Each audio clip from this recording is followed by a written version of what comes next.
आप शीघ्र कछु करो, कैसे भी कछु भी करो, पर इसके प्राण बचा लो। यशोदा, धैर्य रखो, श्री नारायण पर विश्वास रखो, वो सब ठीक कर देंगे।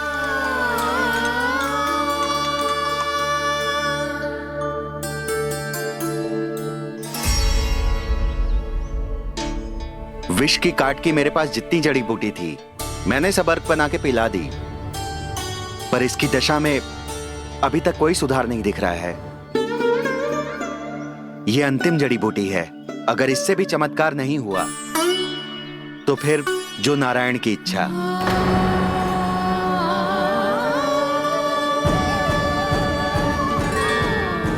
पर कोई तो उपाय होगा जानकी को बचाने का। कान्हा, यदि तुझे किसी औषधि के बारे में पता है हमें बता दे, हम जाके ले आएंगे।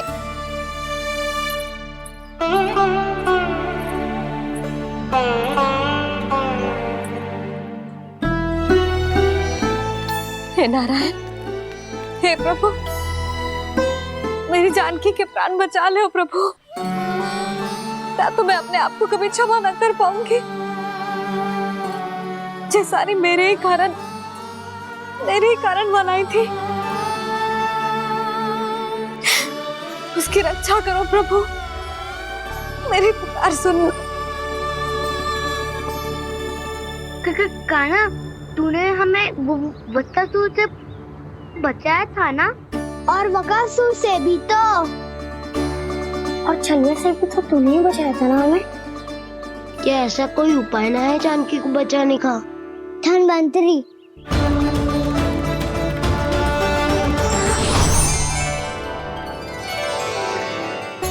मैं आ गया हूं प्रभु, चिंता मत कीजिए, आपके आदेश का पालन अवश्य होगा। यशोदा मैया,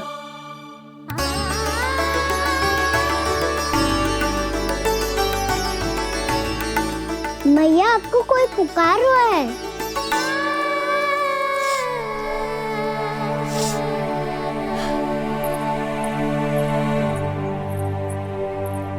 चिंता मत करो मैया, अब धन्वंतरी जी आ गए हैं, वो सब संभाल लेंगे।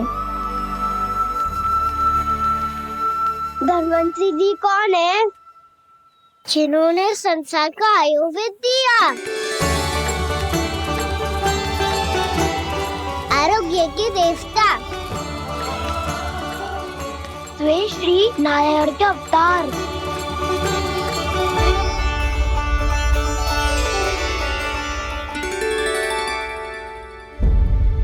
मुझे पता चला है कि आपको वेद की आवश्यकता है। हाँ हाँ, भीतर आइए। आइए आइए बैठे जी। जी रहे। मथुरा का सर्वश्रेष्ठ वैद्य अर्थात मैं यहां आ चुका हूं और रोगी को जितनी औषधि की आवश्यकता थी सब दे चुका हूं। निश्चित रूप से आपने विष की काट के लिए बहुत ही उत्तम अर्क तैयार किया है, इसीलिए किसी और वैद्य की आवश्यकता नहीं है। किंतु आप अकेले कितना कुछ करेंगे वैद्यराज, मुझे अपना सहायक ही बना लीजिए। पर जो करना था मैं पहले ही कर चुका हूं। हाँ, वो तो आप कर चुके हैं, बस रोगी के तन से विष निकालना शेष है ना वैद्यराज? हाँ हाँ, बस वही शेष है। इनके रक्त को विष रहित करने में मैं आपकी सहायता करूंगा। पहले ये संजीवनी मानी जाने वाली इन लाल फूलों की बूटी को भी घिसना है ना?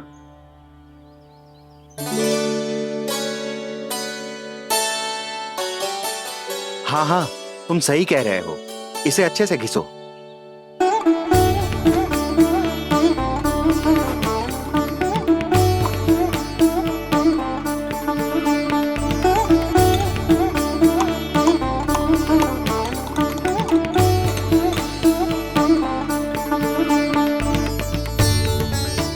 और ये नीले फूलों को भी तो मिलाना है ना? हाँ हाँ, अच्छे सहायक बन सकते हो तुम, ऐसे ही श्रम करते रहो।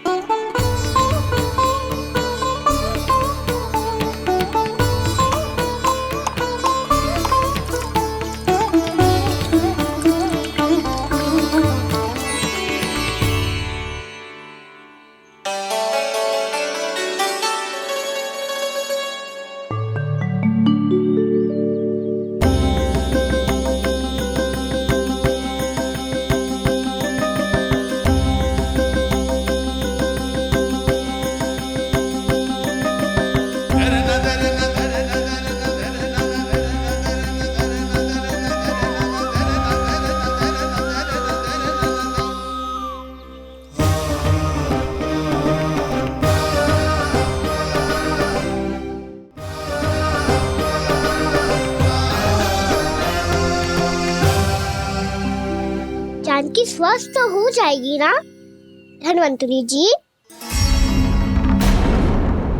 धन्वंतरी? प्रभु, अब मैं क्या करूं? आपने तो स्वयं ही मेरी पहचान उजागर कर दी। जी क्या करो कान्हा? आप सब ऐसे क्यों देख रहे हो? मैया कहती है ना, सभी वेद धन्वंतरी जी का ही रूप होते हैं। वाह कृष्णा, चतुर तो हो तुम। वैसे वास्तविक धन्वंतरी मैं हूँ। मेरा अर्थ है वास्तविक वैद्य मैं हूँ। ये तो मेरा सहायक है। मुझे पूरा विश्वास है बिल्कुल ठीक हो जाएगी। वैसे ही थोड़े ना मुझे मथुरा का सर्वश्रेष्ठ वैद्य कहते हैं लोग।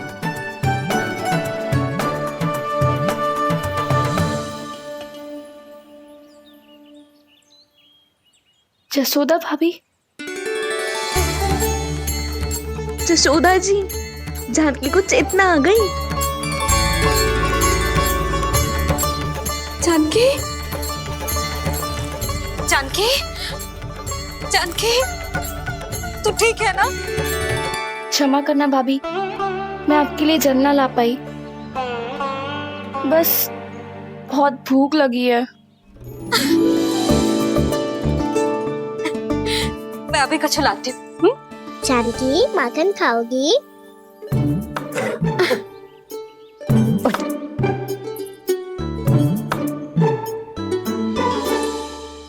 आजा, तू ही खिला दे लल्ला।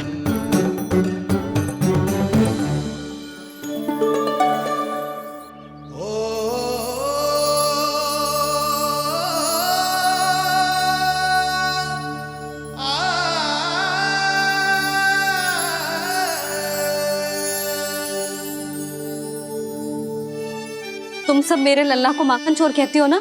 आज देखो, अपना ही माखन जानकी को खिला रहे है।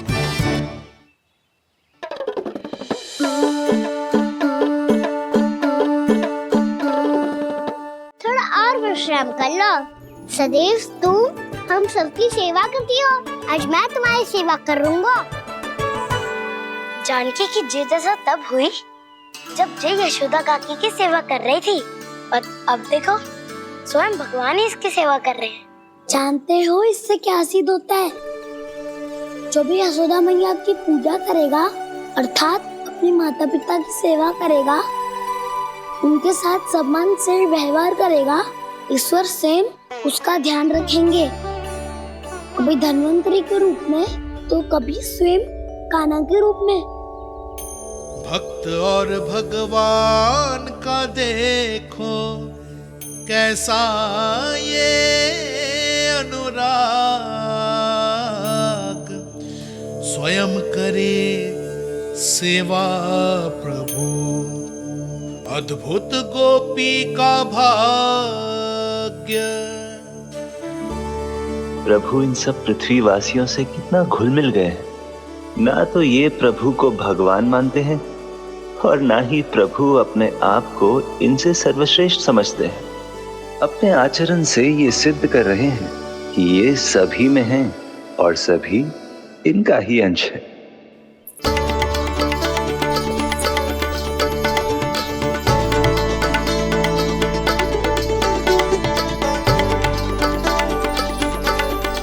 प्रभु, अब मुझे जाने की आज्ञा दीजिए।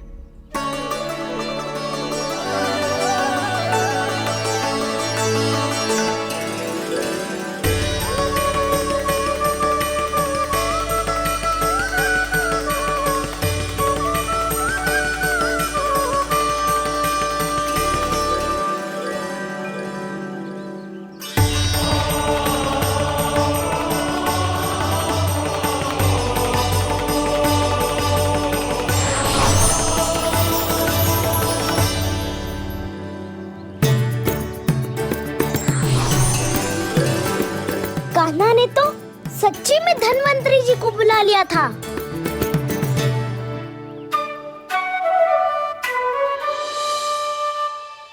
जब से कान्हा का जन्म हुआ है ना, मैं तब से देख रही हूँ, तब से हम पे कोई भी संकट आती है ना, तो अचानक से कोई अपरिचित हमारी सहायता करने आ जाता है, और जाते समय कान्हा की आज्ञा लेके जाते है, और कभी कभी तो इसे प्रभु बोल के जाते है। बाबा संभालो।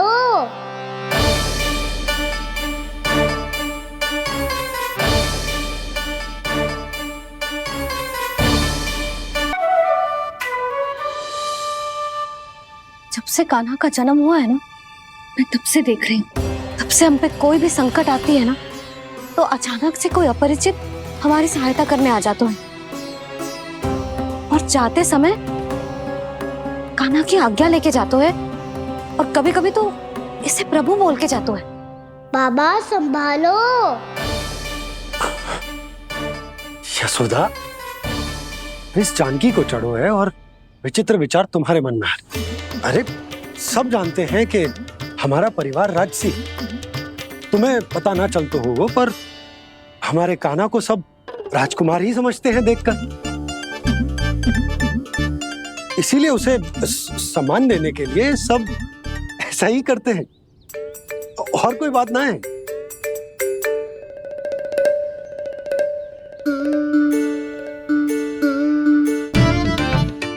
अब जे मेरे लल्ला को ऐसे क्यों घूर रहे हैं? बुरी दृष्टि लगाएंगे क्या?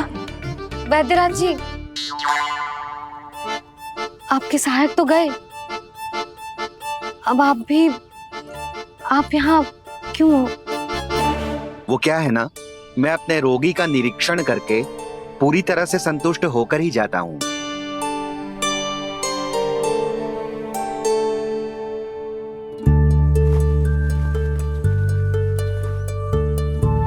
हाँ, संकेत तो अच्छे हैं, कल सुबह तक बिल्कुल ठीक हो जाएगी। धन्यवाद वैद्य जी।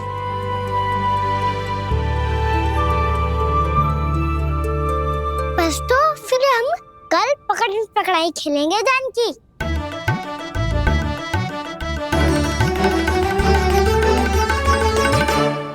भानु, बंसी, जाकर उस क्षेत्र के चारों ओर बाड़ बनवा दो और वहां सूचना पट्ट भी लगा देना, ताकि जानकी के साथ जो हुआ है वो किसी और के साथ ना हो। शीघ्र जाओ। जी ठीक है।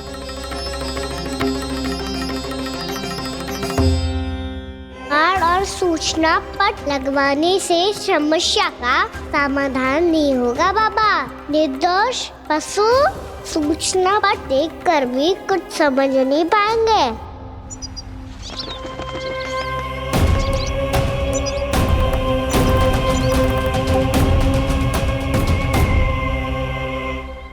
तो तुम्हारे कहने का अर्थ यह है कि व्योमासुर मारा जा चुका है और वो बालक अब भी जीवित है। हाँ महाराज, मैंने गोप बालकों को कहते सुना था कि कृष्ण ने छलिया को मोक्ष दे दिया है, पर वृंदावन सुरक्षित नहीं है महाराज। वो एक बहुत बड़ी समस्या से जूझ रहे हैं। कैसी समस्या? गांव के निकट क्षेत्र में किसी विषैले सर्प का निवास है। उसके विष का प्रभाव इतना भयानक है महाराज, जैसे विष ना हो, स्वयं हलाहल हो। मेरी कोई भी औषधि रोगी का उपचार नहीं कर पा रही थी। निकट के क्षेत्र में कहां है वो सर्प? गोप मानते हैं कि वो सर्प गांव के निकट यमुना नदी के जल में रहता है। मुझे तो लगता है महाराज, ये कालिया नाग की कथा कोई किंवदंती या लोक श्रुति नहीं, एक सच्चाई है, एक विषैली सच्चाई।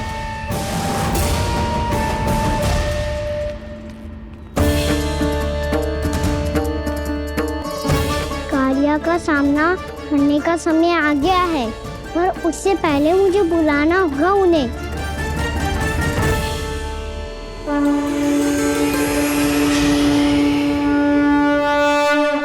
संसार के दारुण भय का नाश करने वाले, सभी कष्टों का हरण करने वाले, विश्व का समस्त ऐश्वर्य प्रदान करने वाले, कमल जैसे लोचन, मुख और चरणों वाले आजानुभुज श्री राम को मैं बार बार नमस्कार करता हूँ। आपदामपहर्तारं दातारं सर्व संपदा लोकाभिरामं श्री रामं भूयो भूयो नमाम्यहम्।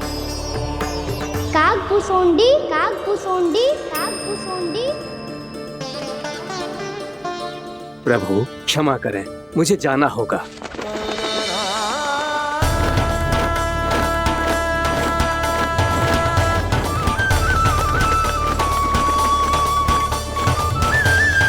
प्रणाम प्रभु। अनेक बार मैं आपके दर्शनों के लिए आया प्रभु। कभी नंद भवन के झरोखों से आपके दर्शन करके चला जाता था, तो कभी दूर किसी वृक्ष की आड़ से आपको निहार लिया करता था। आज आपने स्वयं मुझे बुलाकर धन्य कर दिया प्रभु।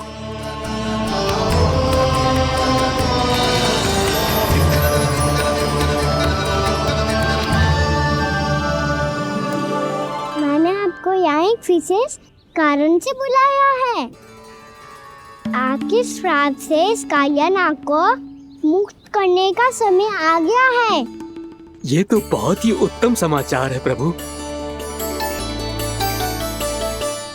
इतने वर्ष बीत गए, मुझे आज भी स्मरण है वो दिन जब मैंने उन्हें श्राप दिया था। अपने क्रोध पर नियंत्रण खोकर बहुत बड़ी भूल कर दी थी मैंने प्रभु। बीती हुई घटनाओं पर दुखी होके कोई लाभ नहीं है। हमें भविष्य की ओर देखना होगा।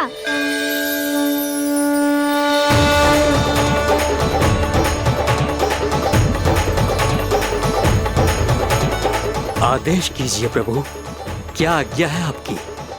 जब मैं कालिया नाग का सामना करने जाऊं, तो आप यहीं रहेगा। आपको अपने आप पता चल जाएगा कि कब क्या करना है। और हाँ, लौटते जाते समय नारद मुनि से कहिएगा, वो आकर मुझसे भेंट करे। अवश्य प्रभु, प्रणाम।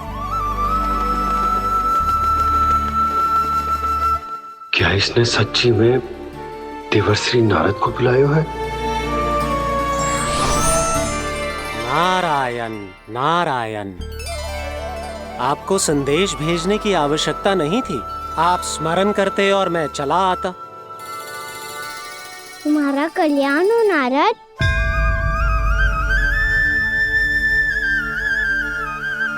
मैंने तुम्हें एक विशेष कार्य के लिए बुलाया है। आज्ञा दीजिए प्रभु। तुम्हें एक बार फिर कंस से भेंट करनी होगी। विचार कीजिए महाराज, क्या आप बिना किसी शंका के कह सकते हैं कि कौन सी पंखुड़ी पहली है और कौन सी आठवीं? उस दुष्ट से भेंट करना स्वयं कीचड़ में उतरने के समान है प्रभु। कमल पुष्प प्राप्त करना हो तो कीचड़ में उतरना पड़ता है नारद। आपका आदेश तो मैं स्वप्न में भी नहीं टाल सकता प्रभु। कंस कालिया नाग के बारे में जान गया है, पर वो उसका सामना करने का साहस नहीं कर पाएगा। मैं आतुर हूँ प्राप्ति, मूर्ख नहीं। मेरी बुद्धि फिर नहीं गई है।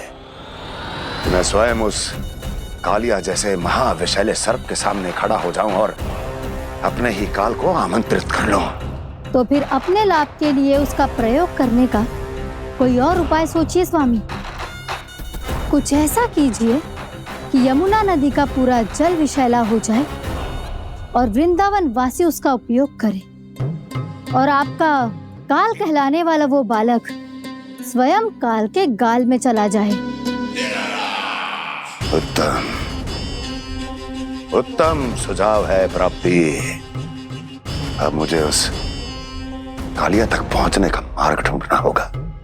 उसको विवश करने का कोई उपाय ढूंढना होगा, क्योंकि व्यक्तिगत रूप से उससे भेंट करना असंभव है। असंभव। आप सही कह रहे हैं प्रभु। कंस में उतना सामर्थ्य नहीं कि वो कालिया नाग का सामना स्वयं कर सके।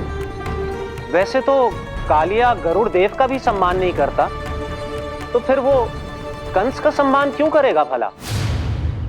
नहीं करेगा, पर कंस तुम्हारा सम्मान अवश्य करेगा। नारद तुम्हारी बातें भी सुनेगा और मानेगा भी। ये मेरी योजना का बहुत ही महत्वपूर्ण भाग है। तुम कंस के पास जाओ और कहो कि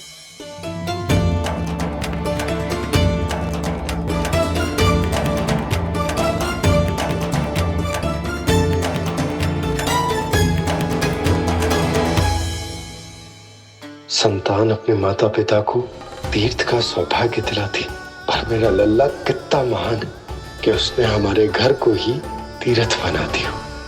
ऐसा तीर्थ जहां मेरी आंखों के सामने भक्त और भगवान का मिलन हो रहा है। जो आज्ञा प्रभु।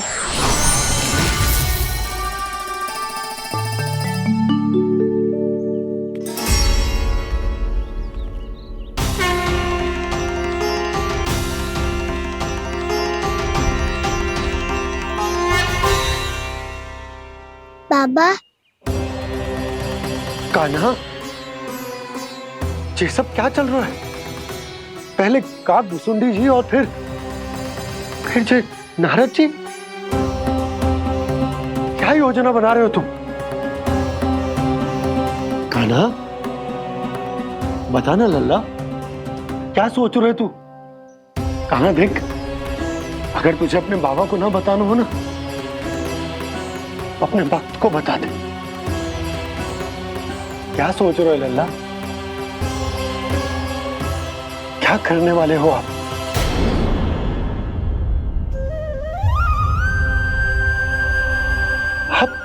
आप इतने दुखी क्यों हो? कान्हा, कान्हा, क्या होगा? क्योंकि मुझे आभास हो गया है बाबा, समय आने वाला है। कौन सा समय आने वाला है लल्ला? शीघ्र ही सब कुछ बदलने वाला है। भैया को मेरा सत्य पता चल जाएगा बाबा।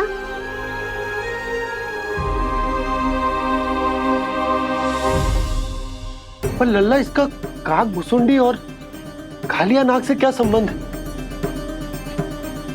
ऐसा क्या हुआ था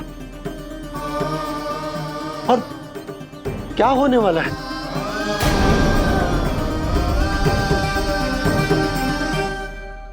जो होने वाला है बाबा, उसका संबंध उससे है जो सैकड़ों वर्ष पहले हुआ था। महर्षि भृगु के एक वंशज थे, वेद शिरा मुनि, जो विंध्याचल की पहाड़ियों में साधना कर रहे थे। तभी वहाँ अश्वशिरा नाम के एक दूसरे मुनि आमंत्रण के बिना ही आ गए। कितना सुंदर और शांतिपूर्ण आश्रम है। यहाँ प्रभु की साधना करने में बहुत आनंद आएगा। शीघ्र ही अश्वशिरा मुनि उपस्थिति के कारण होने वाले व्यवधान से बाध्य होकर वेद शिरा मुनि ने अपनी आंखें खोली। कौन हो तुम और यहाँ क्या कर रहे हो? आपके आश्रम में बहुत शांति है मुनिवर। साधना करने के लिए बहुत ही उत्तम स्थान है ये। मैं चाहता हूँ कि मैं भी यहाँ। आप यहाँ साधना करना चाहते हैं, लेकिन इतना भी नहीं जानते कि किसी के आश्रम में प्रवेश करने से पहले उसकी आज्ञा लेनी चाहिए। आप ये भी नहीं जानते कि यदि कोई यज्ञ कर रहा हो तो बिना अनुमति के वहाँ प्रवेश करने से उसकी यज्ञ साधना भंग हो सकती है। आप क्या साधना करेंगे मुनि? आप तो साधना के योग्य ही नहीं हैं। इतना अपमान! एक मुनि के मुख से इतने कड़वे शब्द शोभा नहीं देते। मैं तुम्हें श्राप देता हूँ, जितनी विषैली तुम्हारी जिह्वा है उतने ही विषैले सर्प बन जाओ तुम। और ऐसा सर्प जो सांस भी ले तो निकट का वातावरण दूषित हो जाए। तुम्हारे इस दुस्साहस के लिए मैं तुम्हें श्राप देता हूँ कि तुम अभी इसी क्षण कौवा बन जाओ, और ऐसा कौवा जो कांव कांव करके अनर्गल प्रलाप करता रहे।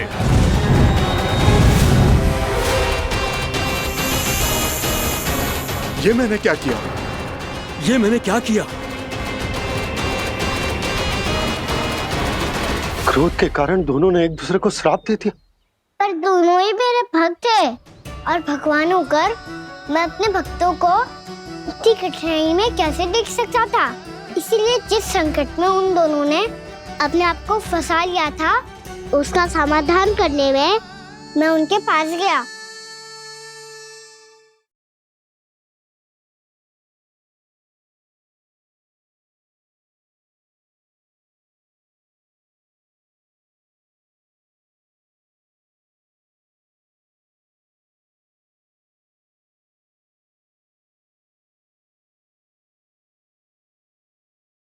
तंग करे मैया को खिजाए, खेले रूठे मनाए।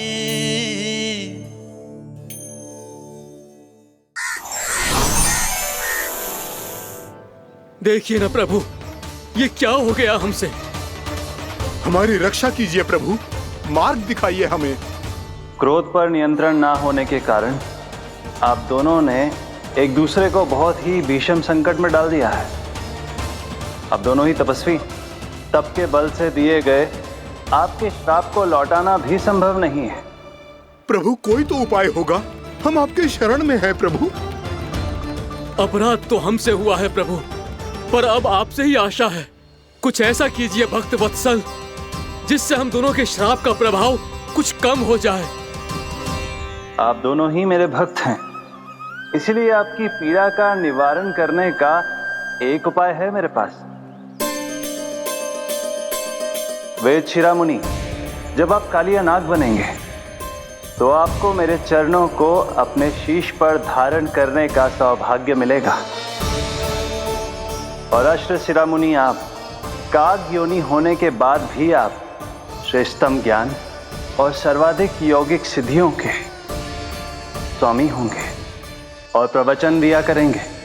इसके बाद अश्वशिरा मुनि काक भुसुंडी बन गए, जिन्होंने आगे चलकर स्वयं गरुड़ देव को रामायण सुनाई।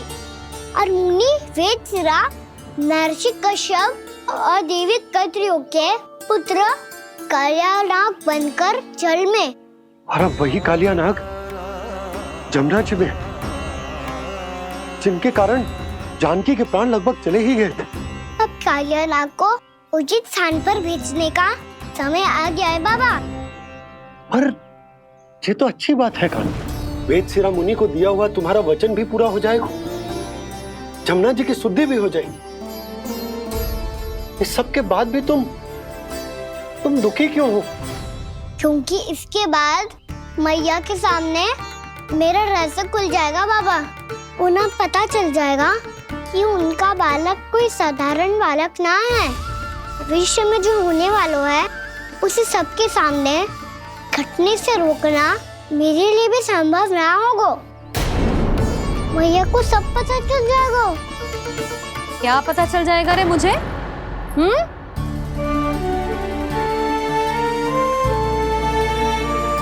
यही कि सबसे अधिक प्रेम मैं आपसे ही करता हूँ। अब बस भी कर, चलो भोजन के लिए बुलाने आई थी तुम दोनों को। भूखा थोड़े ना रहने दूंगी अपने लल्ला को, मेरा लल्ला दुर्बल हो जाएगा ना। आप खिलाओगे तो ही खाऊंगा। हाँ ठीक है, मैं ही खिलाऊंगी। अब चल, आओ जी चल।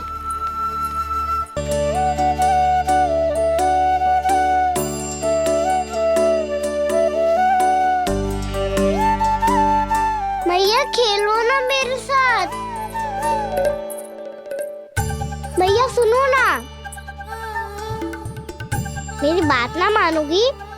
अभी बहुत कार्य पड़े लल्ला, देख जानकी को औषधि भी देने जानो है ना। औषधि मैं दे दूंगा, फिर तो खेलोगी ना आप मेरे साथ। पिछले कुछ दिनों से अपनी मैया का अधिक से अधिक प्रेम पाने का प्रयास करो है कान्हा। इसका तो एक ही अर्थ हो सकता कि कछु बहुत बड़ो होने वालों है। कान्हा रुक जा लल्ला। कान्हा क्यों तंग कर रहा है? मैया को पहन लेना। कान्हा, कान्हा, ये क्या करो तूने?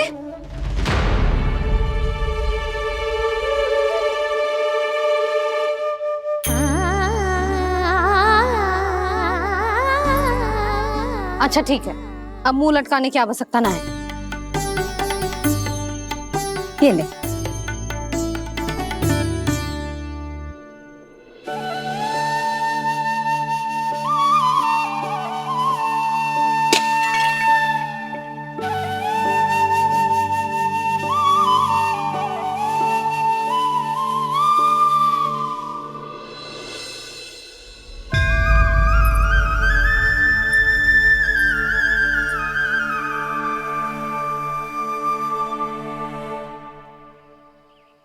तंग करे मैया को खिजाए, खेले रूठे मनाए,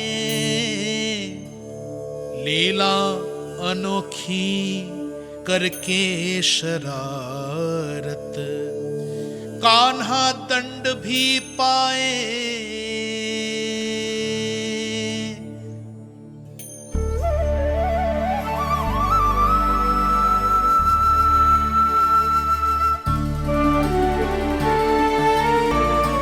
रूठना मनाना, खेलना खिलाना, पहले शरारत करके क्रोध दिलाना और फिर क्षमा मांग लेना, ये सब जानबूझकर कर रहे है कान्हा। जैसे जीवन भर के लिए अपनी मैया की ममता को अपने हृदय में समेट कर रखना चाहते हो।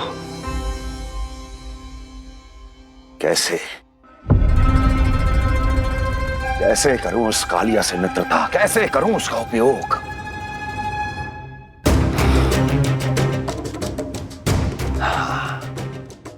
उस पर आक्रमण कर देता हूं और उसे किसी ना किसी तरह से यह विश्वास दिला देता हूं कि यह आक्रमण उस विष्णु अवतार ने किया है।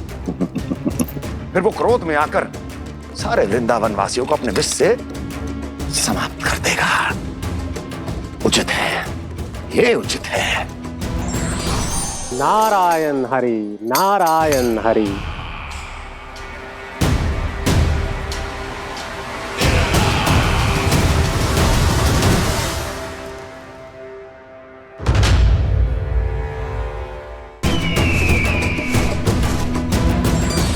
नारायण हरि, नारायण हरि।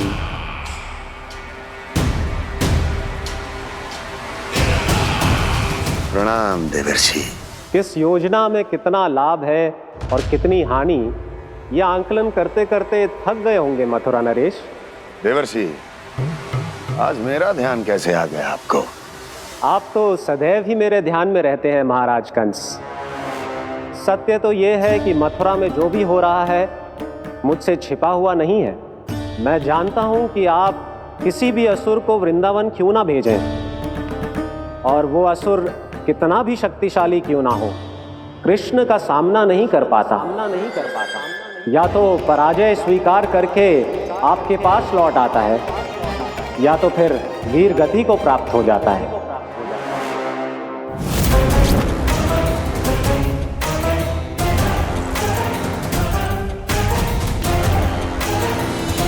वाह, मुझे मेरी असफलताएं स्मरण कराने आए हैं, मेरे घाव को खुरेदने आए हैं, उन पे नमक छिड़कने आए हैं। मित्र को शत्रु समझने की भूल मत कीजिए महाराज कंस। मैं तो आपकी सहायता करने आया हूं। हाँ, और मेरी सहायता। कृष्ण विष्णु अवतार है, आप विष्णु के भक्त हैं। मैं हूं विष्णु द्रोही, फिर भी तो आपके आराध्य को हानि पहुंचाना चाहता है, उसकी सहायता करना चाहते हैं आप। क्या आप निश्चित रूप से कह सकते हैं कि आप ब्रह्मांड के सभी नियमों को अच्छी तरह समझते हैं? अवश्य।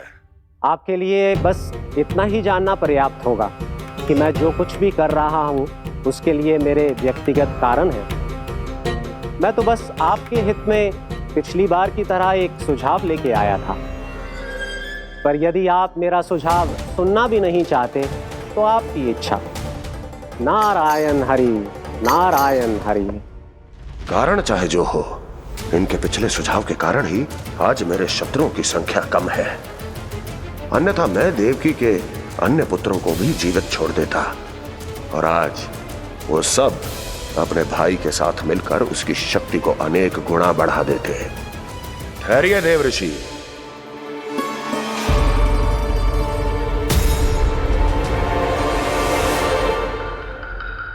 बताइए, क्या सुझाव है आपके पास?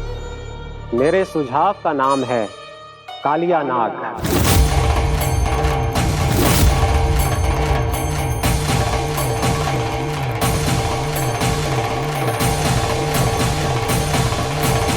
उसके विषय में मैं जानता हूं देवऋषि।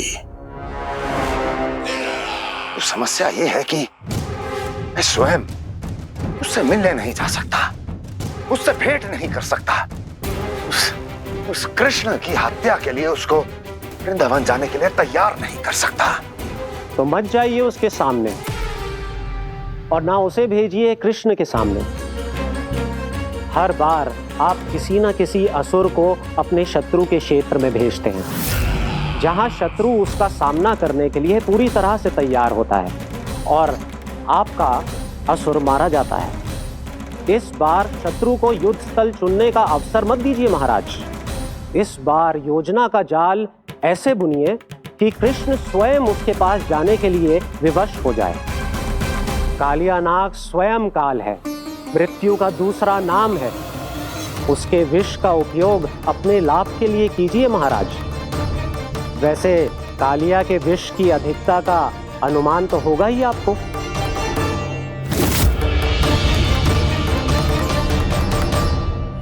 एक बार जो उसके क्षेत्र में पहुंच गया, फिर उसके विष से बचना असंभव है। उचित सुझाव है देवर्षि, उचित सुझाव है। देवर्षि, उस छलिया विष्णु की भक्ति करते करते आप भी उसके रंग ढंग सीख गए हैं। उचित है, उचित है।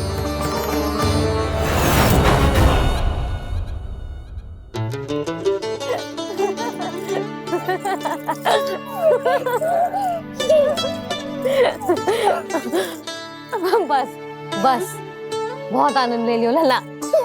बस अब दूध पी ले। ठहर ठहर, गर्म है। जी ले ले।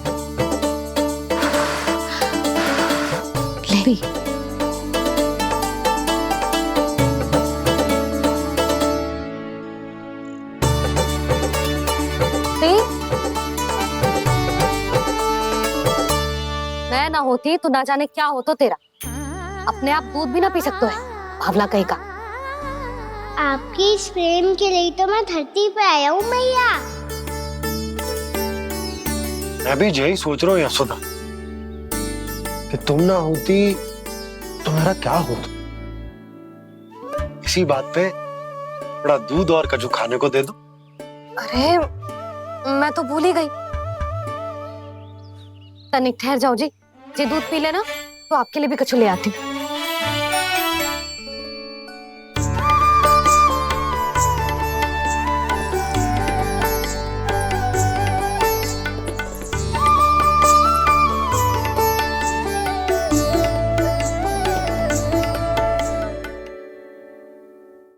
प्रणाम महाराज। आपकी आज्ञा के अनुसार बिल्कुल वैसा ही पत्र तैयार किया है जैसा आप चाहते थे।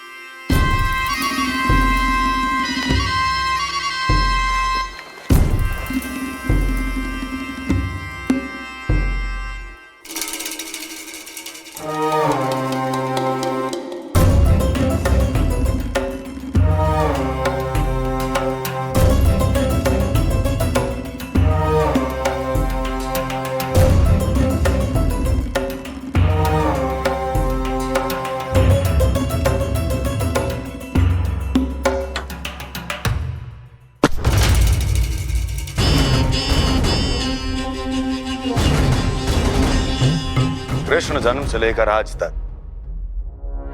ये मेरी सबसे महत्वपूर्ण योजना है। इसका सफल होना निश्चित है दूत, किंतु केवल वही करना जैसा मैंने कहा है। जाओ।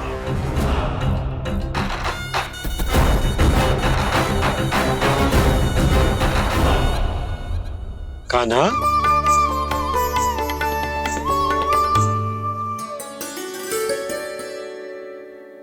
क्या होगा? बाबा, मैं चाहता हूँ कि मैया की स्वमता क्रिस्टल फ्रेम की वर्षा मुझ पे सरते ऐसे होते रहे। वो तो होती रहेगी लल्ला।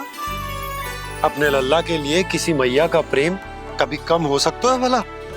नंदराज, वो मथुरा से एक दूत आयो है महाराज कंस का राजपत्र लेके।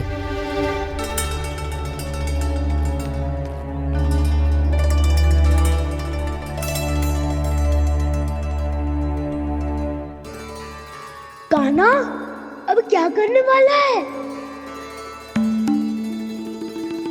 तेरे बाबा कहाँ गए? हाँ? कंस मामा का खेल आरंभ हो गया है, पर मैया वो सब सुनेगी तो व्यर्थी चिंतित हो जाएगी।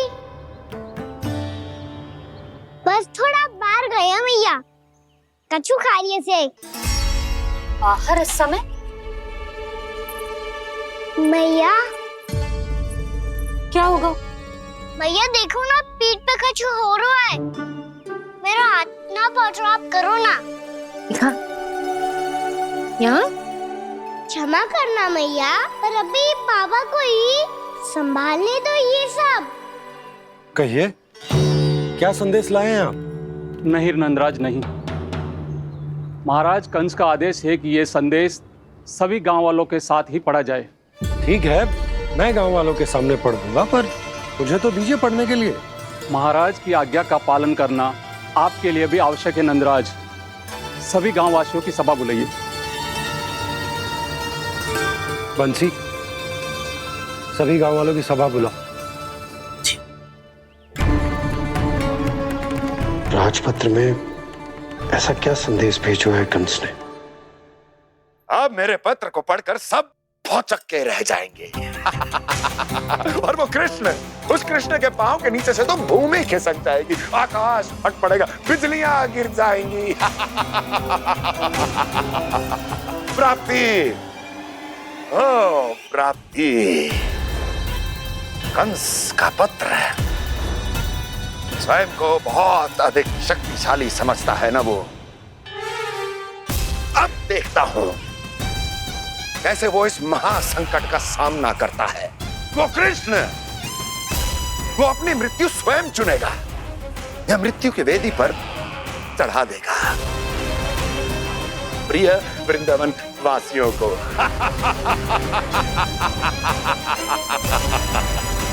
अब आएगा आनंद प्राप्ति, अब आएगा आनंद।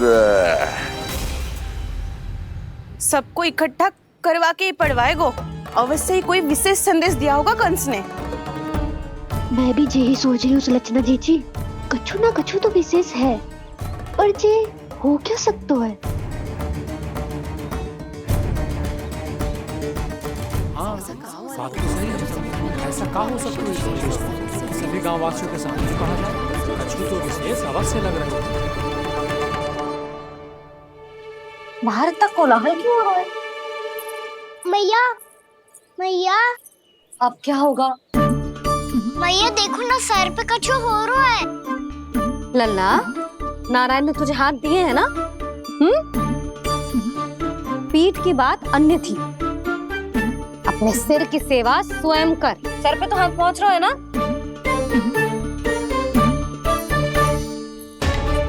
मैया सुनो ना, मैया देखो ना, तीव्र कर कछु हो रहा है।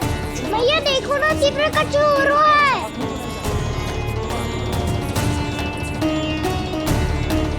सब लोग आ चुके हैं, अपना संदेश सुनाइए आप। गोपराज नंद और सभी वृंदावन वासियों को सूचित किया जाता है कि मथुरा अधिपति और आप सभी के महाराज कंस ने कल सुबह भव्य पूजा का आयोजन किया है। इसके लिए राज्य को वृंदावन के क्षेत्र के निकट यमुना नदी के मध्य में खिलने वाले 1 कोटि कमल के पुष्पों की आवश्यकता है। इसीलिए आप सभी को यह आदेश दिया जाता है कि ये सभी कमल के पुष्प प्रथम पहर से पहले राजसभा में पहुंचा दिए जाए। इतने सारे पुष्प, वो भी प्रथम पहर से पहले कैसे हो सकते हैं? यदि आप ऐसा करने में असफल रहे तो इसे राज आज्ञा का उल्लंघन माना जाएगा और राजद्रोह के आरोप में आप सभी को कड़े से कड़ा दंड दिया जाएगा। स्मरण रहे, यदि कल की पूजा में इन 1 कोटि कमल के पुष्पों का ना पहुंचने के कारण कोई व्यवधान आया तो समस्त वृंदावन वासियों को दोषी माना जाएगा और पूरे गांव को निवासियों सहित धूल में मिला दिया जाएगा। कल प्रथम पहर तक का ही समय है आप सबके पास।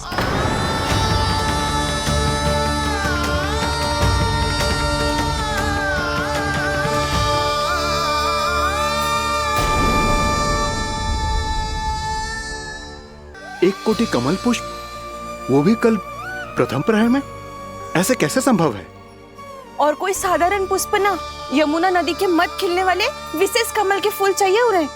लेकिन यमुना नदी में तो कालिया नाग ने विष घोल के रखा है, तो फिर कैसे हो पाएगा? यह संभव है। हमारी मृत्यु का संदेश भेजा राजा कंस ने। सदैव की भांति इस समस्या पर भी गांव के बड़े ही विचार करेंगे।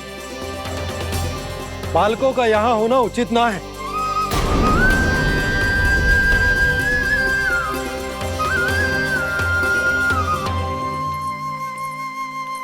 लल्ला, ले जे गेंद ले, जा अपने सखाओं के साथ खेल। सुबह उज्जवल, मधुमंगल वसंता, देखो मैया ने क्या दिया है। चलो खेलें, बहुत आनंद आएगा आज।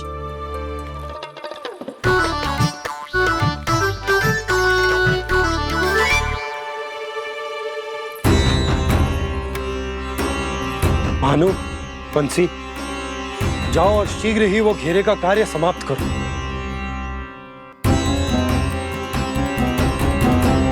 पर कछु ना कछु तो करना पड़ेगा ना। पर हम कर ही क्या सकते हैं? पुष्प लाने को और कोई उपाय है भी तो ना। मैं चला जाऊंगा जमुना जी में। वैसे भी मेरे जीवन के कितने दिन शेष बचे हैं। गांव के लिए, समाज के लिए कुछ करके मरूं, तभी तो शांति मिलेगी। ना काका, यदि आप उस विषैले जल में छलांग लगा भी दोगे, किंतु 1 कोटि कमल पुष्प एकत्रित कर पाना आपके लिए संभव ना है। इससे अच्छा है कि मैं चला जाऊं। यदि मैं मर भी गया तो मेरे पीछे रोने वाला कोई ना है। किसी को कहीं जाने की आवश्यकता ना है। गोप नरेश होने के नाते ये मेरा कर्तव्य है कि मैं आप सबकी रक्षा करूं। नंदराज, आपको जाना है तो जाओ।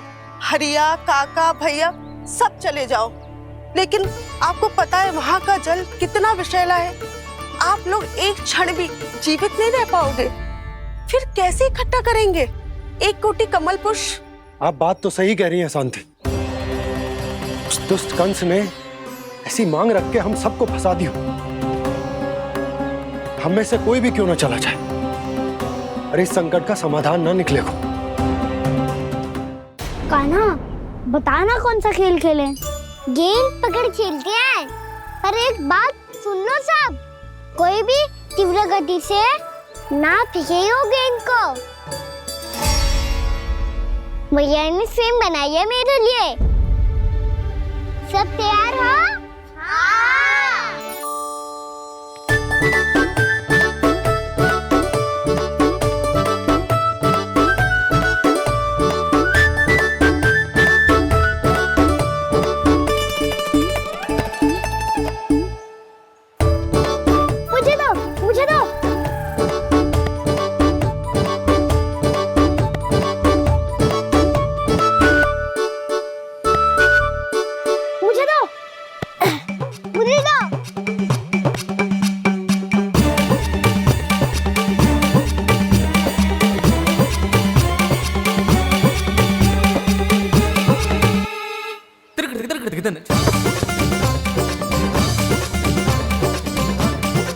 कान्हा, इतनी धीरे से फेंकेगो तो कैसे आनंद आएगो? थोड़ा बल लगा के फेंक। हाँ कान्हा, हम अभी बड़े हो गए हैं, तू अब भी छोटे बालकों की तरह फेंक रहा है।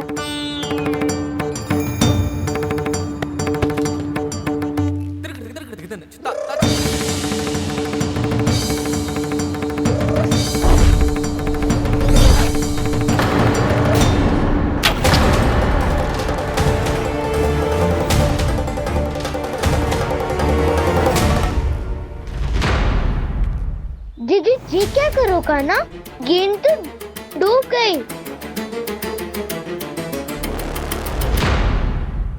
अच्छा, तो ये सब इसकी योजना का भाग था ताकि ये कालिया का सामना कर पाए। तुम सबने तो कही थी तीव्र गति से फेंको, देखो फिकवा दी ना मेरी गेम। मुझसे नदी में, अब मुझे जाके लानी पड़ेगी। रुक जा कान्हा, रुक जा कान्हा। जी क्या बोल रहे थे कान्हा? इसमें तो बहुत संकट है। कोई भी संकट मेरी मैया का उपहार खोने से बड़ा ना है। बहुत प्रेम से बना के उन्होंने दी थी। हे नारायण, कोई उपाय समझ में ना आ रहा है। मैया, हम कैसे करेंगे हम अपने गांव की रक्षा? कीड़े पड़ेंगे उस दुष्ट को। यदि उसके कारण किसी के प्राण चले गए तो कौन सा फल मिलेगा उसे इस पूजा का? तुम सही कह रही हो यशोदा, और हमारे पास कोई और दूसरा विकल्प भी तो ना है। यदि हमने मथुरा की राज आज्ञा का पालन ना किया तो इसका दुष्परिणाम पूरे गांव को भुगतना पड़ेगा।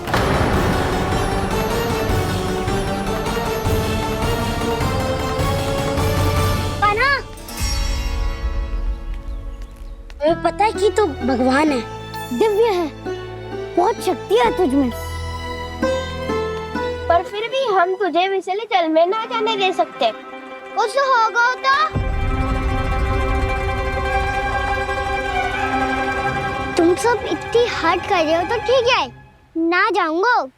गेंद कहाँ गिरी है, कितनी दूर गई है, ये तो देख लूं, ताकि उसे बाहर निकालने का कोई उपाय ढूंढ पाऊं।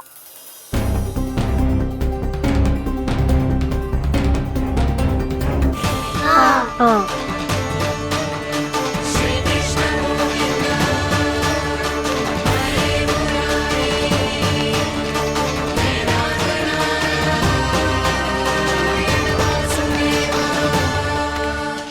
कान्हा की ये लीला तो समझ ही नहीं आ रही। पहले इसने देवश्री नारद को मथुरा जाकर कंस को भड़काने के लिए कहा, फिर स्वयं ही दुखी भी हो गया कि अब इसका रहस्य सबके सामने खुल जाएगा। और अभी स्वयं ही तो इसने कहा था कि गेंद बहुत महत्वपूर्ण है, फिर स्वयं ही उसे नदी के विषैले जल में फेंक दिया।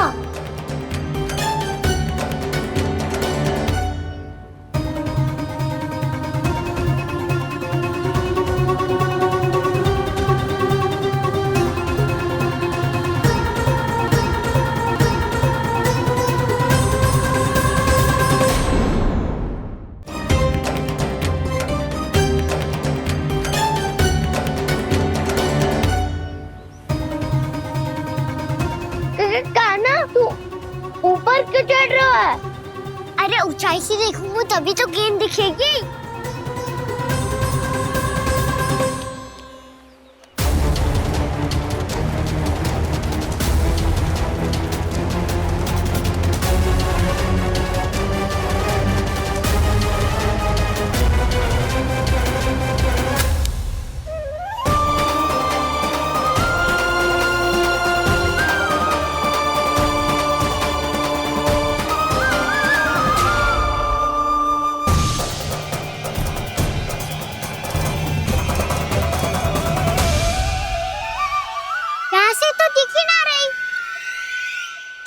वहीं से फेंकी थी ना?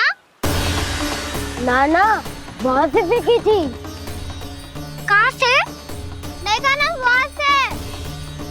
समझ ना आ रहा, ठीक बताना कहाँ से फेंकी थी?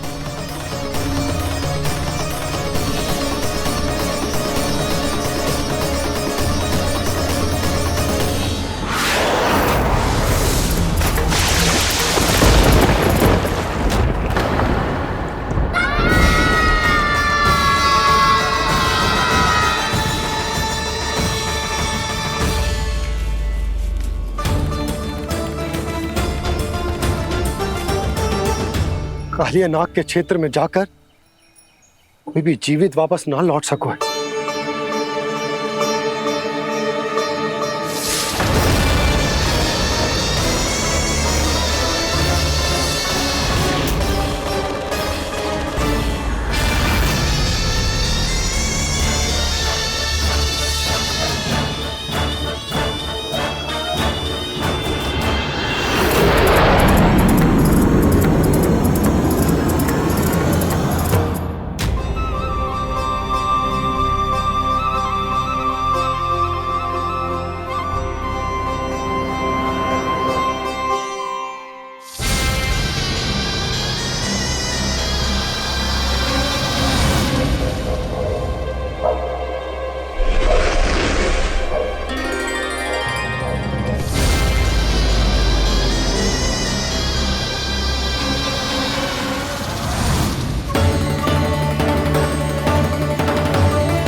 ये क्या किया माना ने?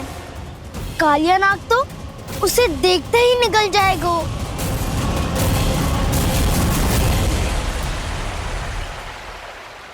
तो आरंभ से अब तक सब कुछ उसकी लीला का ही भाग था।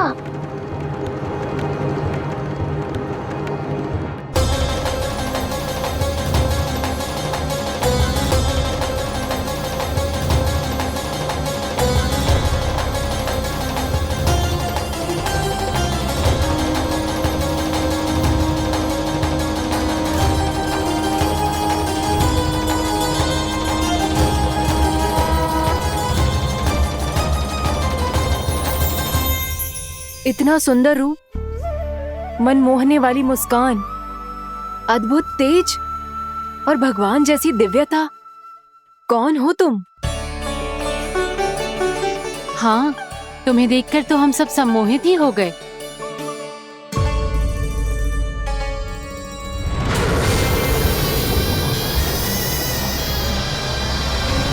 तुम जो भी हो बालक, वापस लौट जाओ। हमारा हृदय तुम्हें ही देखते रहना चाहता है, किंतु यदि हमारे पति जाग गए तो तुम्हें अवश्य हानि पहुंचाएंगे। ये बहुत विषैले है बालक, कालकोट जैसे भयानक। इनके विष से तुम नहीं बच सकोगे। नंदराज, कालिया नाग के विष का प्रभाव बढ़ते ही जा रहा है। पहले 8 कोस तक उसके विष का प्रभाव था, अब तो 1 योजन से अधिक क्षेत्र में फैलो है।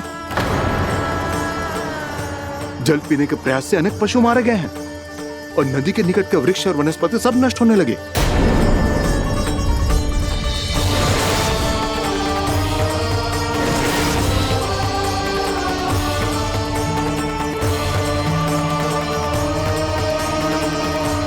इनके विष की तीव्रता इतनी अधिक है बालक कि इनके संपर्क में आने वाले को तड़पने का भी अवसर नहीं मिलता। इनके विष की अग्नि क्षण भर से भी कम समय में प्राणवायु को जलाकर राख कर देती है।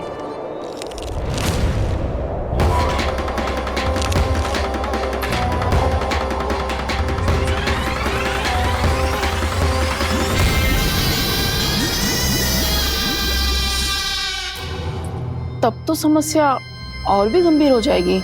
मैंने तो सुनो है कि कालिया नाग कम से कम 2 योजन लंबा है, सैकड़ों फन है उसके।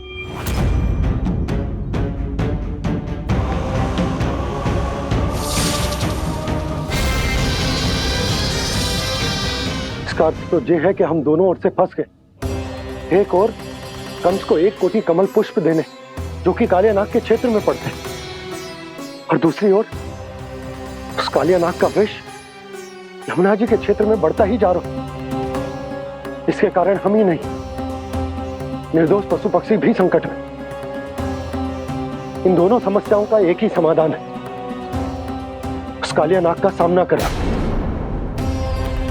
और ये ना समझ आ रहा कि हम ये करेंगे कैसे, क्योंकि ये बात साधारण मनुष्य के बस की ना है। हमारे लिए ये असंभव है।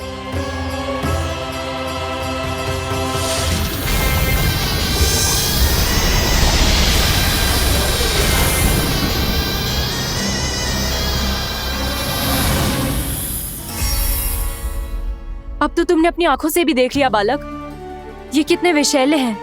नींद में भी विष उगलते हैं। इससे पहले कि तुम्हें कुछ हो जाए, चले जाओ यहाँ से, मान लो हमारी बात। आप सब मुझे जानती भी नहीं और फिर भी मेरी इतनी चिंता कर रही हैं आप। माँ की ममता भेदभाव नहीं जानती। तुम भी किसी के पुत्र हो और हम सब भी माँ हैं। एक माँ को हर बालक में अपनी ही संतान दिखाई देती है। इसलिए हम तुमसे विनती करते हैं, वापस चले जाओ, बचा लो अपने प्राण। मेरी चिंता मत कीजिए, मुझे कुछ नहीं होगा। होगा, अनर्थ होगा यदि ये उठ गए तो।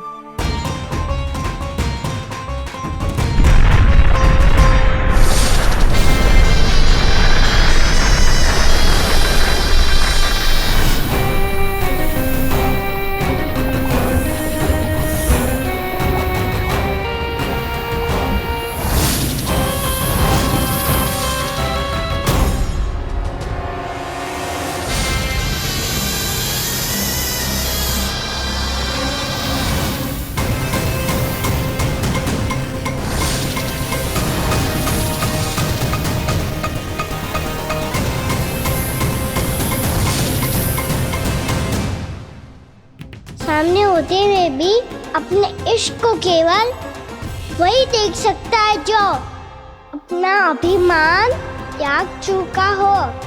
पर पूर्व जन्म में मेरा भक्त होने के नाते मेरा सत्य स्वरूप देख पाने में मुझे इसकी सहायता करनी चाहिए।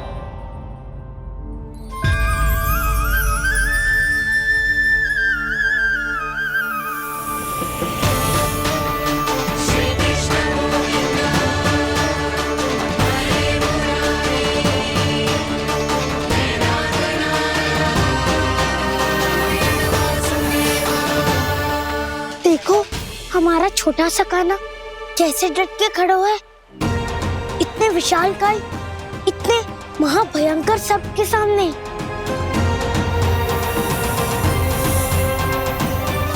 ये कोई भगवान नहीं है जो इसके सामने हाथ जोड़ रही हो तुम सब।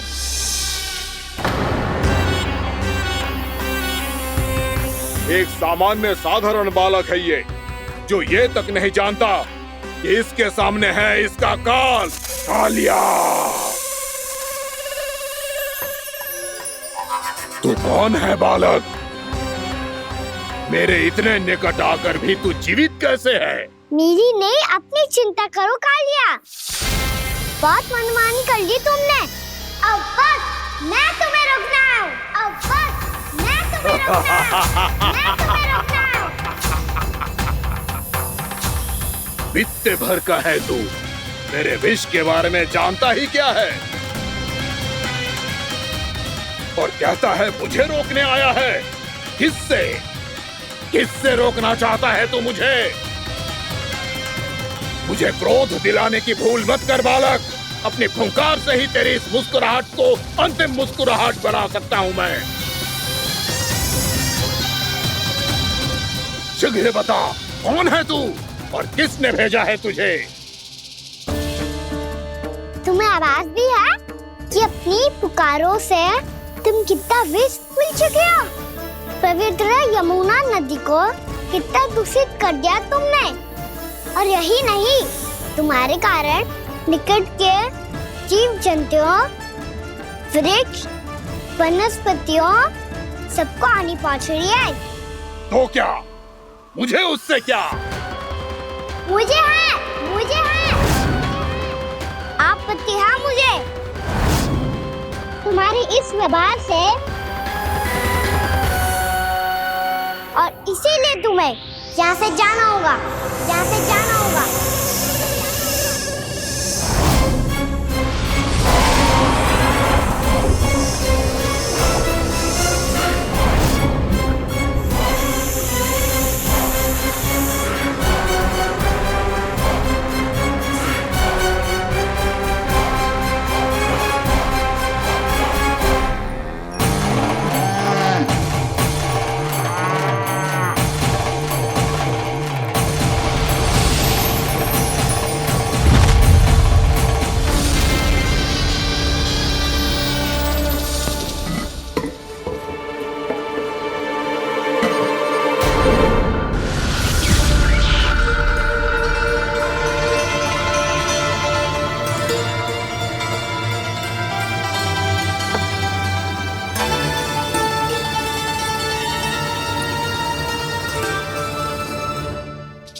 मुझे आदेश देने का साहस भी कैसे किया तूने?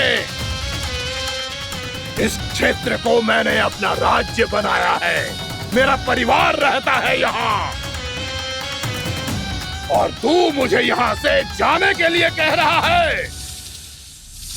हाँ, क्योंकि तुम्हारे यहाँ रहने के कारण अन्य जीवों को हानि हो रही है और मैं ऐसा नहीं होने दे सकता। मैं तो बस वही कर रहा हूँ जो एक सर्प का स्वभाव है। विष फैलाना स्वाभाविक है मेरे लिए, इसलिए मुझे चुनौती मत दे बालक। चुनौती तो मैं दे चुका हूँ कालिया। अब तो बस तुम्हें स्वीकार करनी है।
मैं भी चेतावनी दे रहा हूँ, यहाँ से चले जाओ।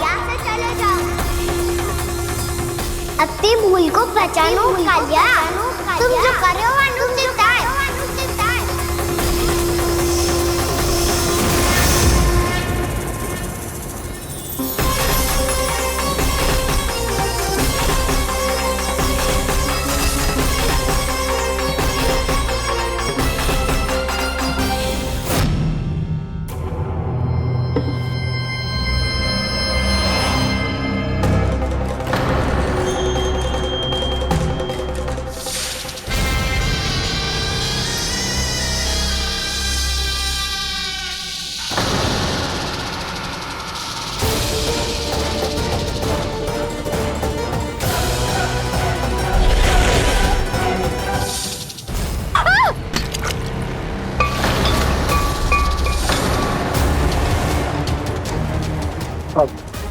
मैं आता हूँ। क्या हो गया सुधा? मुझे आवाज हो रहा है जी, कछु ना कछु गड़बड़ है। यशोदा, जो समस्या हमारे सामने है, हम सभी उसका समाधान खोजने में जुटे। तुम विश्वास करो, मैं कोई ना कोई समाधान अवश्य ढूंढ लूंगा। हम कैसे भी करके वो कमल के पुष्प उस कंस तक पहुंचा देंगे। नाना, समस्या उससे कहीं अधिक है, उससे कहीं अधिक बड़ी, उससे कहीं अधिक भयानक है।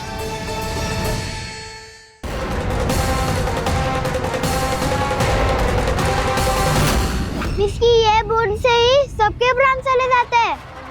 इसने तो इसकी धारियां फेंकी है खाना पे। कान्हा कैसे बच्चे को अधिक विष से? इसका विष तो क्या, ये सर स्वयं भी छू तक नहीं पाएगा हमारे कान्हा को।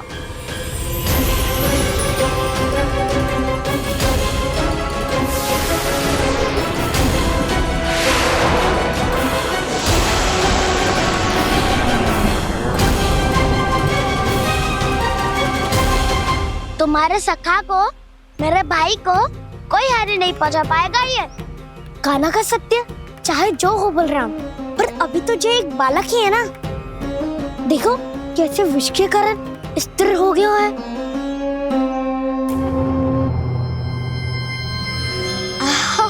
हाउ सर्फ ने कितनी आसानी से अपनी पूंछ से बांध लिया है। मुझे यहाँ से भगाना चाहता था ना तू? अब मैं तुझे दिखाऊंगा अपना सामर्थ्य। ये मूर्ख किसे बांधना चाहता है अपनी पूंछ में? उन्हें जिनका विस्तार सारे ब्रह्मांड में है, या उन्हें जो स्वयं अनंत है? पर देवराज, प्रभु ऐसा करने ही क्यों दे रहे हैं कालिया को? आप सब भूल रहे हैं देवगण। कालिया पूर्व जन्म में प्रभु का बहुत बड़ा भक्त था।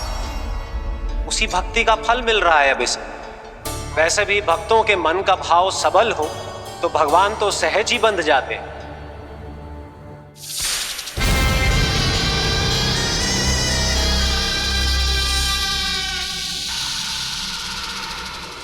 बलराम, तुमने ही तो कही थी कान्हा को कछु ना होगो। देखो दुष्ट ने चारों ओर से जकड़ लियो है।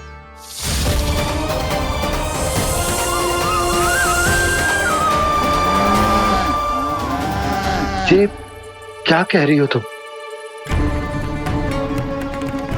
जसोदा जी, क्या हुआ? घबरा क्यों रही हो आप? सुलक्षणा, मुझे आभास हो रहा है कुछ बहुत बड़ी अनहोनी हो गई है। नंदराज, नंदराज, नंदराज!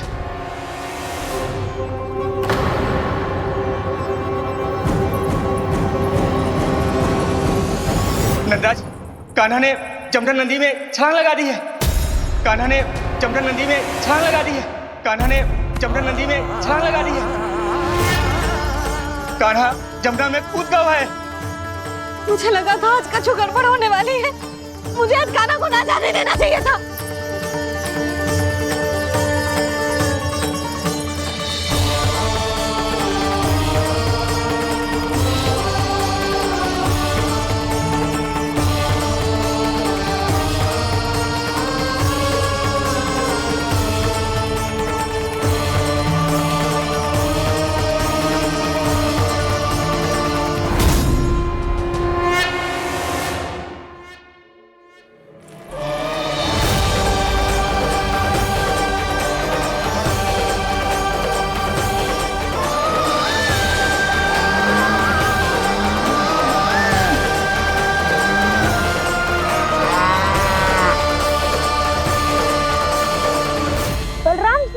करो ना।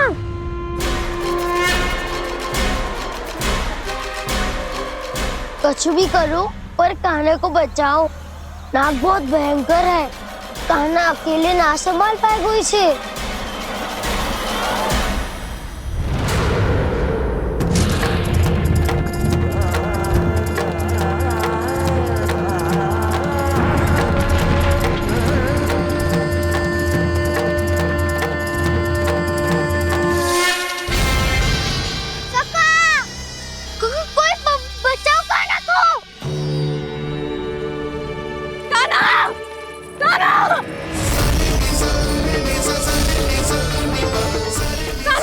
यशोदा रुको। छोड़ दो मुझे, छोड़ दो मुझे। जीजी संभालो, बावली हो गई क्या? जीजी संभालो। कान्हा, कान्हा।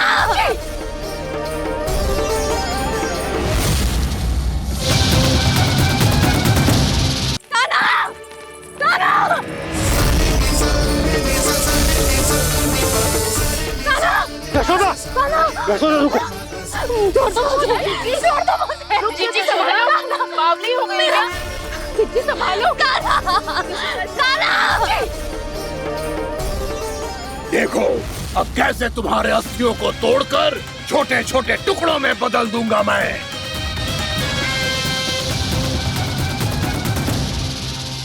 सुदाची, आप जाओगी तो आप भी फंस जाओगी। अपने लल्ला के लिए मैं किसी भी संकट का सामना करने के लिए तैयार हूँ। छोड़ो ना यशोदा, हमें कोई और उपाय खोजना पड़ेगा। कोई और उपाय? आप देख ना रही मेरा कान्हा किस दशा में है। कान्हा मैया के वश में नहीं है, नहीं तो ये अपने लल्ला के लिए साक्षात काल का भी सामना कर ले। ये तो केवल कालिया नाग है। हे नागराज, आप मेरे प्राण ले लो पर कान्हा को छोड़ दो। ना नागराज, आप मेरे प्राण ले लो, मैं विरोध भी ना करूंगी। ना नागराज, आप मुझे मार दो पर मेरे कान्हा को छोड़ दो। ना ना ना ना नागराज, मेरे प्राण ले लो। हमारे कान्हा से क्या शत्रुता प्रभु के लिए जो प्रेम यशोदा मैया के हृदय में है वही इन सभी गोपियों के हृदय में भी है।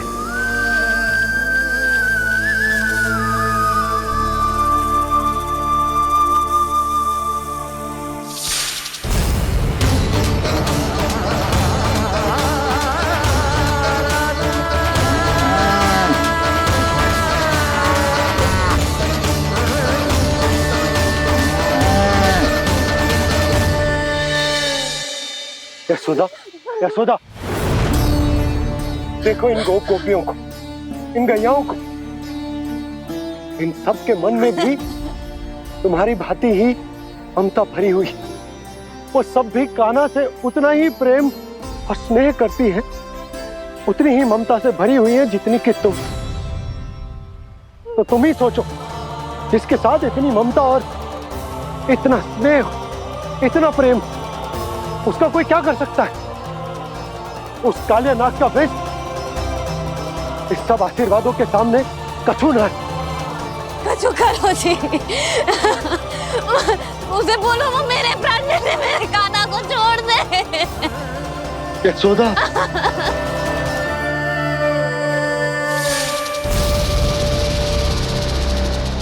केवल इन्हीं में नहीं देवराज, नाग पत्नियों के हृदय में भी ममता का वही प्रेम उमड़ रहा है। देखिए। मैं आपके हाथ जोड़ती हूँ स्वामी, इस बालक को छोड़ दीजिए। ये अवश्य ही कोई दिव्य आत्मा है स्वामी। हम आपसे विनती करते हैं स्वामी, इस नन्हे बालक को हानि मत पहुंचाइए स्वामी। मेरी पत्नियां मेरे ही शत्रु के लिए विनती कर रही हैं। अब यदि इसके पक्ष में एक शब्द भी कहा तुम सबने, तो मैं इस बालक से पहले तुम सबके प्राण ले लूंगा। हो रहा प्रसन्न नाग कालिया, विजय को निश्चित जान। रोते बिलखते व्याकुल सब, संकट में देख कान्हा के प्राण।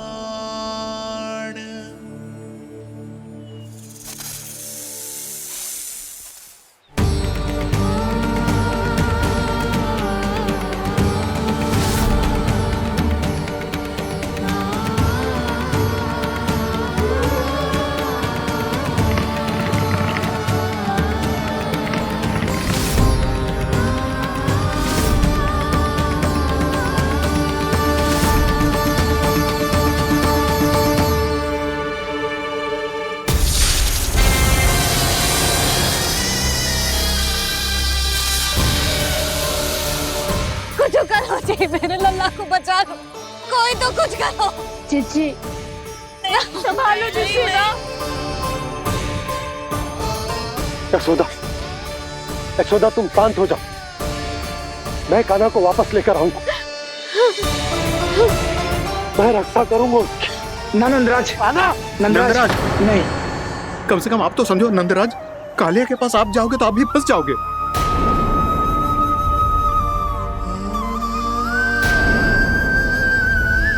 बलराम, तेरा भाई इतनी भीषण संकट में है और तुझे जरा भी दुख ना हो रहा?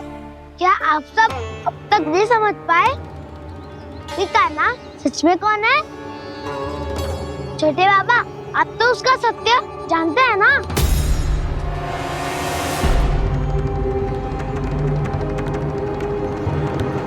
मानता हूँ कि आप सब कान्हा के रहस्य के बारे में नहीं जानते, पर क्या उसके जन्म से आज तक घटी एक से बढ़कर एक विचित्र घटनाओं को भी भूल गए हैं आप सब?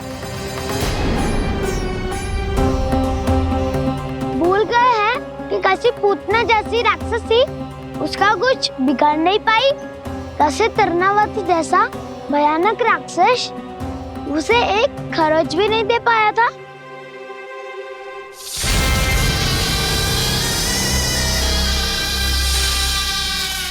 आप सबने अपनी आंखों से देखा था ना, बकासुर से कान्हा की रक्षा करने देवता स्वयं आए थे, पर सत्य तो ये है कि वो सभी देवता भी उस असुर के सामने असमर्थ हो गए थे। तब कान्हा बहुत ही आसानी से उस भयंकर असुर का वध किया था। एक ही बार में धराशायी कर दिया था उसे। तो आप सभी सोचिए, बार बार ऐसे असाधारण कार्य करने वाला बालक साधारण कैसे हो सकता है?